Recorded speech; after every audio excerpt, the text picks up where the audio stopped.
Salut à tous, c'est toujours avec beaucoup plus de plaisir que je vous retrouve pour discuter des sujets qui, selon la plupart des gens, ont une importance.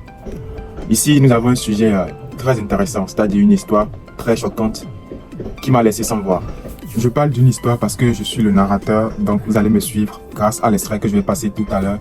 Et après, on pourra discuter, tirer quelques leçons, savoir comment se comporter dans la vie, savoir comment aider et qui ne pas aider. Parce que tout le monde n'a pas besoin de vos aides. Tout le monde n'a pas besoin de vous. Sinon, le fait s'est bien déroulé le lundi 16 décembre 2024 à Dantokpa, ici à Cotonou, précisément au Bénin. Un jeune homme s'est rendu dans le marché d'Antokpa pour faire des achats. Au cours de sa balade, un jeune Paul à l'allure d'un mendiant l'accoste et lui demande quelques pièces pour se prendre quelque chose à manger. Sans hésitation, le jeune homme sort une pièce de 200 francs CFA, soit 30 centimes d'euros, et la lui donne.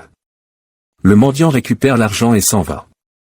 Quelques minutes plus tard, le jeune homme ressent un malaise au niveau de son sexe. À sa grande surprise, son troisième jambe a disparu.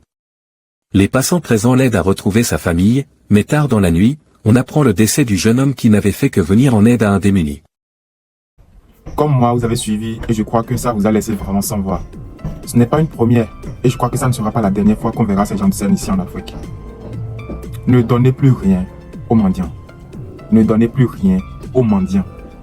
Si vous avez envie d'aider des personnes dans le besoin, il existe des orphelinats. Il existe des orphelinats qui ont besoin des matériaux, de nourriture, de tables-bancs, de fournitures scolaires, de l'eau potable, du savon. Vous pouvez aller vers ces orphelinats et leur donner ce que vous avez envie de donner. Mais voir quelqu'un dans la rue, aujourd'hui, en 2024, et lui tendre une pièce, ça va se retourner contre toi. Parce que tu ne sais pas l'esprit qui anime la personne en ce moment.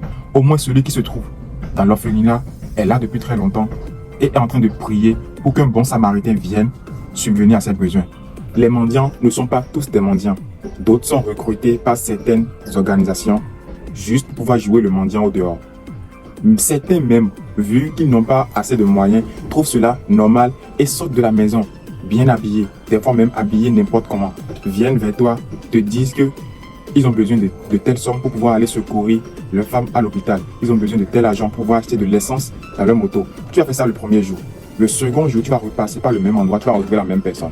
Durant toute la semaine, la même personne sera toujours là à raconter la même histoire à chaque personne qui va passer. Et si toi tu es habitué à prendre par là, tu vas entendre l'histoire là chaque jour que Dieu fera. Faites attention. La vie n'est pas un cadeau, sinon il n'existerait pas des personnes invalides dans les mêmes marchés, exerçant un travail pour pouvoir se nourrir. En résumé, soyez maître de vous-même au lieu de laisser vos émotions agir à votre place, au péril de vos vies. Je vous aime. Bisous à vous.